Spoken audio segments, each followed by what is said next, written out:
Hi Bloomers, it's Wendy, and I'm thrilled to welcome you back to another episode of Bloom with Flores. We have a profoundly moving episode today that promises to touch the very essence of our hearts and souls. Today, our focus is on a topic close to many lives, the intricate journey of autism.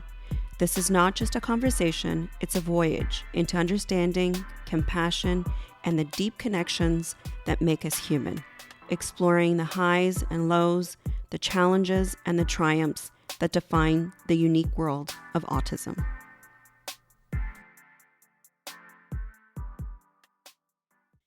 Today's guest is an extraordinary woman whom I've always admired, my cousin Sonia. A dedicated mother of three, Sonia has masterfully navigated the intricacies of raising a remarkable child with autism, my nephew Brandon. She graciously agreed to open up about her life's journey, sharing insights into the joys, challenges, and boundless love they have experienced over the years, while demonstrating incredible strength in the face of adversity. Without further ado, please feel free to introduce yourself. Hi, my name is Sonia Hunt. I am from Connecticut, but formerly I was living in New York. Yes, I do have three kids. And my first one is Brandon. He's 30 years old and he has autism. Thank you, Sonia. What is autism and how would you describe it to someone who's unfamiliar with the term? So, autism, it's very hard to describe only because it comes from being very severe to higher functioning person. What I would describe it is they're not retarded. Their brain works differently. Their brain chemistry, their brain is the way it works. You have to kind of understand it. It's a very complex disability. Okay. Can you share a bit about your personal experience with autism? Sure, absolutely. So when I first found out that my son had autism, he was 18 months old. Back in the days, going back almost 30 years ago, it wasn't much heard of. It wasn't as common as it is now. So believe it or not, I was very young. I had him young, so I was around 21 years old. When they told me he had autism, for a moment I thought it meant artistic instead of autistic. So there wasn't much information out there, so the doctor gave me a pamphlet to read, and told me to watch the movie Rain Man. I don't know if anyone has seen the movie Rain Man, but it scared me so much that I thought that my son would have to be institutionalized. Right. I couldn't accept that. I refused to accept it. So I had to seek help from a counselor to accept that my son was different. That's every mom's or parent's, I think, nightmare, to find out that the child is disabled, has a disability, and maybe could be long term. So I started seeking counselor. The counselor helped me to accept it. And then I finally realized that if God chose me to be his mother, I must be special, because he takes a special parent to raise a special child. Right. Right. So true. Looking back, Sonia, what were some of the early characteristics displayed by Brandon that were indicative to you? So Brandon, the first 15 months or maybe 14 months, everything was so-called normal to me. Normal kid. He was a preemie. That's something also I forgot to mention. My son was 28 weeks when he was born. So there was always some delays in there. So whenever I spoke to the doctor, I'm not seeing my son doing this. The doctor would tell me, remember, he's a preemie, so he's going to be delayed. So we didn't really take it too serious. And then the doctor would tell me, well, he's a boy, so don't worry about it. Boys, they usually, are more delayed than girls. But then I started seeing him. Not the speech was the first thing I saw. That was the first sign. Speech delayed. Hmm. He wasn't talking. He was walking on his toes, toe walking, no eye contact. And those are the first few signs that I started seeing. When I told the doctor, again, the doctor dismissed it as a worry that I am, and I don't give up. I went for other opinions. I changed his pediatrician, which I recommend parents to do. Go with your gut feeling. I changed pediatrician, and I also seek help from a developmental pediatrician. Okay. And then I was told his diagnosis of autism. Okay. So you did your due diligence, you seeked a second opinion. How crucial was it for you to obtain a proper diagnosis? It was very crucial because once you have a diagnosis, you can get a proper help either for school, for services such as speech therapy, occupational therapy, physical therapy, because those services come hand in hand to help a child with autism. Mm. So it was very important. And also for myself to know, okay, now my son has this. Now, what do I have to do to help my son? So it was very important to me to get answers. As hard what that they were to hear, I needed to know, and I needed to know the answers, and I finally got the answer that I needed to Okay. So hear. you said that you went to counseling to get support for yourself, I but how did. how long did it take for you to process Brandon's diagnosis and to do something about it? It took a long time, Wendy, and when I tell you, I was seeking, and I did get counseling, but even after counseling, I still didn't accept it. It took me years Mhm. to um to accept it. And I think even now, sometimes when I see people or men their age doing either marry or professional, I still get I say a little jealous because my Mhm. son would never accomplish to do those things. And now that I have a son that is 20 and he's driving in college, I compare both of them, and I feel like I would never accept it as you know, and I don't know why. I just wanted my son to do something different and be something different. But counseling did help. Mhm. It helped me to say, you know what, it is what it is, and I have to help my son. I couldn't be in denial, and that was what I was looking for. I didn't want to be in denial because he needed a mom. Yes. And I don't know if I mentioned that I was a single mom because his father and I split up. So being a single mom with a child with disability, it was the toughest years in my life. Yeah. Yeah. So going back 20 plus years ago, technology wasn't as advanced as it is today. What types of research did you have to do to navigate? Well, luckily the computer was out, but obviously not as advanced as it is now. So I did look at the computer, but I went to the library. Mhm. But the library again didn't have too much research and books about autism. Again, he kept taking me to that Raymond movie. And until now, I don't like that movie, so I couldn't get that much help. And as he got older, there was more information coming out as autism became more common.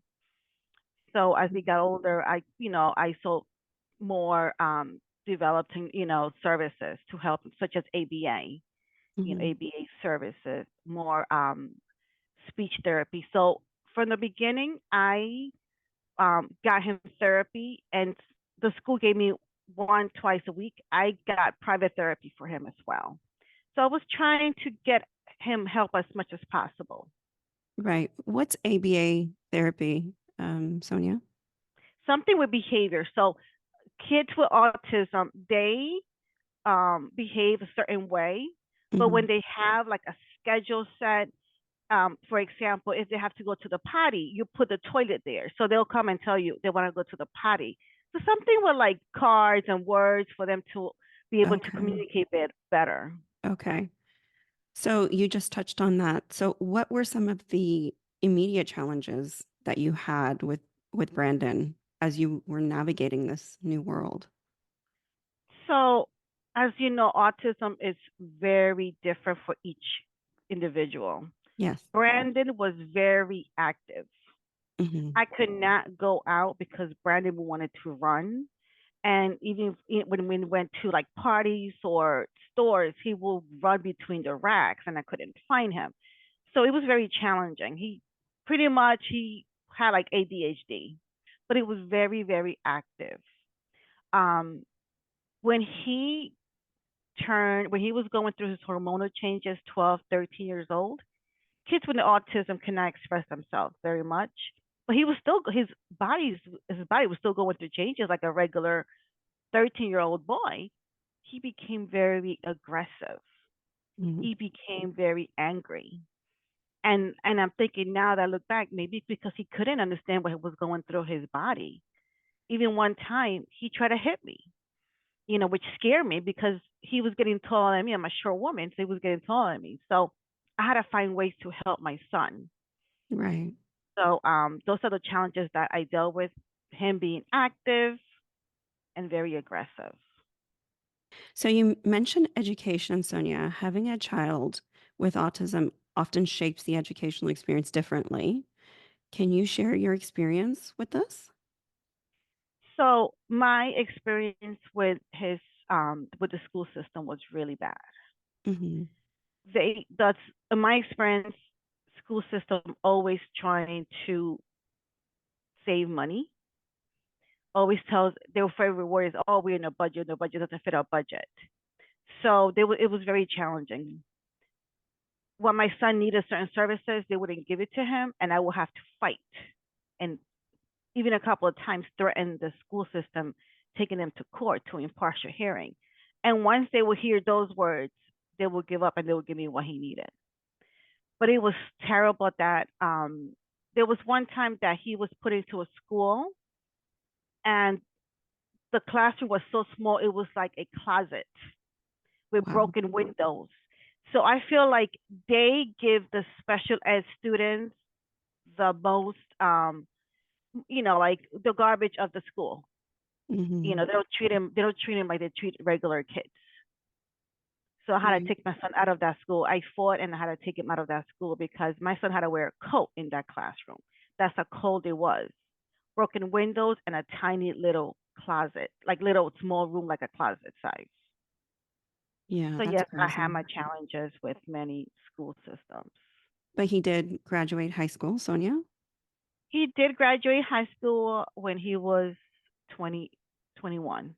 So by law here in the States, when a child has a disability, the school system has to provide services up to the age of 21. So he Okay. took advantage of it until he was 21. Okay, that's amazing. Um, so what unique strengths and abilities has Brandon exhibited throughout the years? So Brandon is a very smart kid.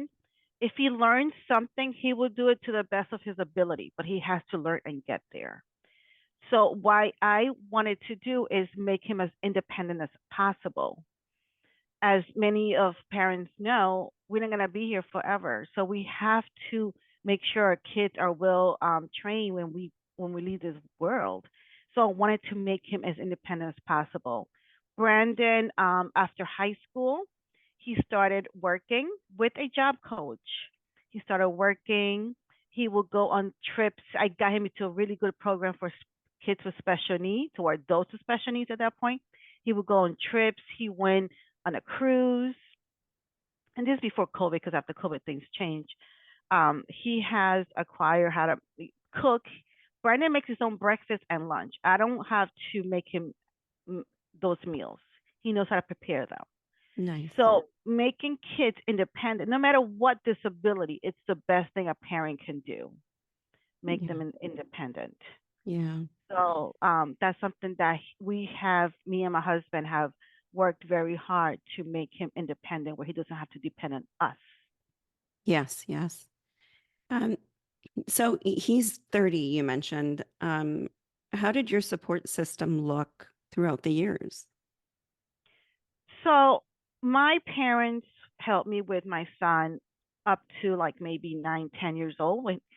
Once I got married to my husband now, we moved to from New York to Connecticut to provide our family a better life and a little bit more, less wild than being in New York City.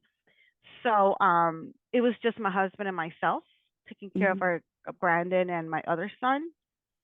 but that was okay because I was able to stay home for a couple of years and take care of my kids. Mm-hmm. Having a child with special needs, you do need a good support system.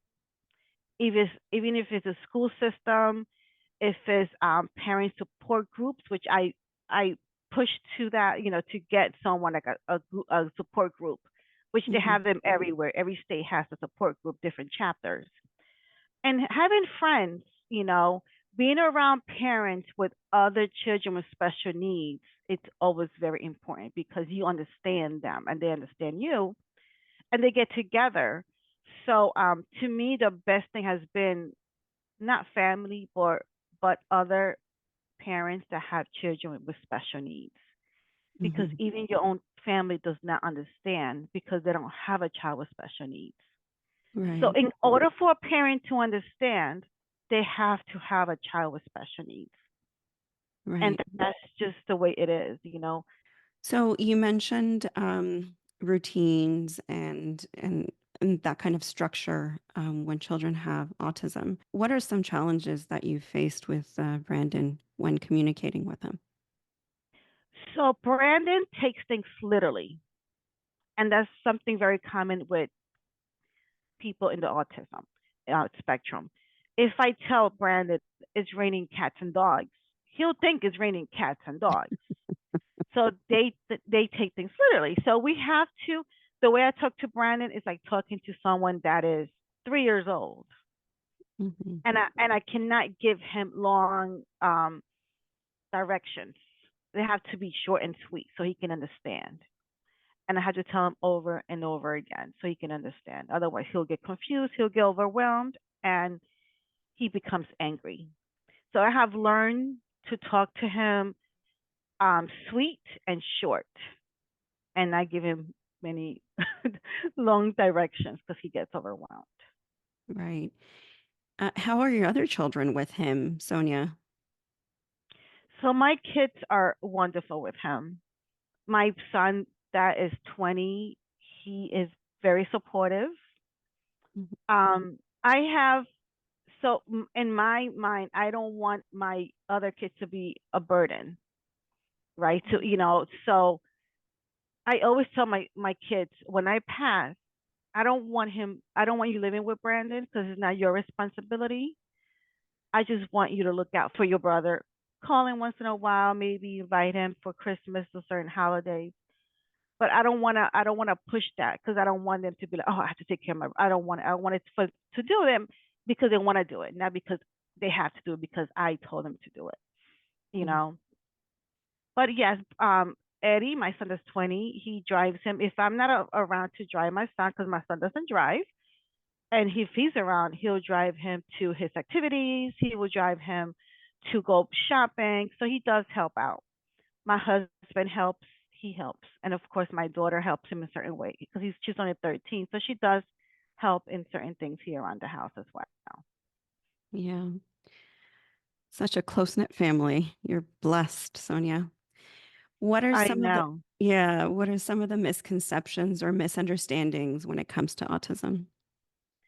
So people think that when someone is on the spectrum that they're retarded or they're crazy. No, they're not retarded. They're not crazy. They just they learn things differently, but they still want to feel loved. They still want to be part of what's going on. And if sometimes they want to be by themselves, that's okay. Let them be. So we have to be gentle with them and realize that they're not retarded. They're just special because they're the way their brain works. Hmm. And Brandon gets a lot of love, that's for sure. Brenda gets a lot, and he even has a girlfriend. And I'm sure you know, Wendy, you've seen pictures on social media with his girlfriend. I have. They're very cute together. Yeah. So that's just to show that just because someone is autistic or has autism doesn't mean they don't want to have a girlfriend or have friends. They still want to be part of those things like Yeah. everybody else. Yes, of course. Of course. What role does advocacy play when raising awareness about autism, Sonia? So we are the biggest advocate for a kid, us the moms, not the school, not the doctors, but we, the mom, the dad. So I always tell people that I know. Um, I work for the child development info line, which I deal with early intervention. So I tell my clients, we are the biggest advocate. We have to advocate for a child, for our child with autism. Otherwise, the Board of Ed would not give them what they require and what they need. Mm-hmm. Mm-hmm. And that's just school, right? But there's probably other situations that you've come across that you've also had to advocate for him, right? Of course. So, for example, when he was in school, my son could not be in a big yellow school bus. Mm-hmm. So he needed a little mini bus, and they refused to give him a mini bus. So I had to get letters from the doctors saying that he gets overwhelmed in a big bus, and I had to fight for him to get a mini bus until he finally got it. Something else it was a challenge for me is for him to get a one-to-one aid.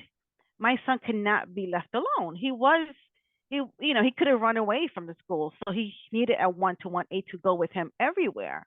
And that was another challenge that I had with the school system because they want to save money until I got letters from the doctor saying he needed someone to be with him at all times Mm-hmm. to help him through navigate the school being so big and large. So those are the things as a parent we have to advocate for our kids. Mm-hmm. Mm-hmm. So, what types of support systems you mentioned the support system with your community now, your group. How about Brandon? Does he have a support system? Yeah. So Brandon is very if Brandon stays home, he gets depressed. So Brandon has to be outdoors Hmm. with doing different activities. So I made it my like my business to find him different supports for him, different recreation activities. So he has joined like 3 or 4 different type of activities. One of them is art. Brandon goes to a place where he likes to draw and Hmm. make table runners and weaving on Mondays. Tuesdays he has another activity that he goes to. Then Wednesday he goes to work. So every day Brandon is doing something to be busy and to be otherwise if Brandon's not busy he gets pretty depressed. So we have to find things for our kids to do, for our special needs children to do. Otherwise, you know, some of them can become depressed. Hmm. Hmm. Yeah. So now with the internet, you can go online and find support systems. Find this one big one that's called and here the Special Olympics. It's another thing that Brandon looks forward to in certain sports. And to me, that's a type of support system. Yeah. What hopes do you have for Brandon's future? So my ultimate goal for him is to become independent, where he can live on his own. Hmm. Not that my son, not that I don't want him around, but I want him to live independently on either a group home or his own apartment and Hmm. maybe marry one day. Why not? I mean, there's people that special needs get married all the time. So I want him to have his own place and hopefully with his a partner. What advice or words of encouragement would you offer to families who have recently received a diagnosis for their child? So what I would tell them is that it's not going to be easy. Sort of like when you're going to, let's say when you're going to Italy in a year, you buy the ticket to Italy and you try to learn maybe some words, Italian words. You learn the food, where you are going to travel to Italy. And the day is finally here to go to Italy. And you get on the plane. And when you arrive, it's not Italy, Hmm. it's probably France. And I'm like, wait a minute. I didn't ask to come to Italy. I studied for a year to come to Italy, not France. And when you get there and you see how, you know what, it's not that bad. The food is good. You learn the language of people, and you're like, you know what, I can learn to love friends. Yeah. Something like that. When you get pregnant, you plan 9, 10 months for this wonderful child, and when it comes, it's not what you expected. But you learn to love this child the way this child is. Yes. So, is there gonna be challenges? Yes. Is it gonna be hard? Yes. But it's also there. It's gonna be amazing and beautiful. And God doesn't give us something that we cannot handle. That's Yeah. beautiful. Sonia, thank you so much. I appreciate your candidness. Yeah, of course, absolutely.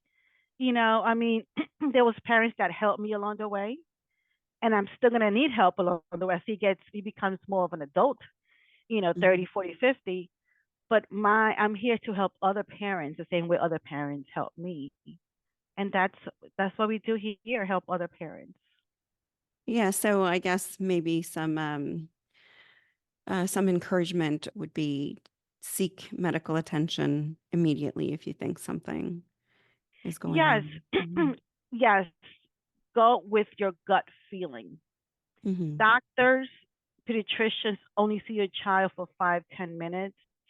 If you, the mom, the dad, feel something is going on, go with your gut feeling.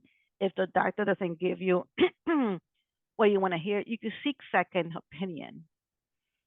But once you get a diagnosis, get some help so you can accept it. And once you accept it, you can move forward and help your own child. Yes, absolutely. Okay, thank you, Sonia. Yeah, sure. Absolutely, Wendy. Thank you for having me. As we conclude today's episode, I would like to thank Sonia for her openness and awareness around autism, highlighting the importance of fostering inclusivity and understanding. It is through open conversations like these that we can break down barriers and promote a more compassionate society. Let's remember that autism is a spectrum and each individual's experience is unique.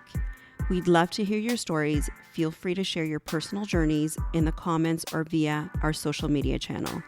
Your stories inspire us and help us grow together as a community of bloomers.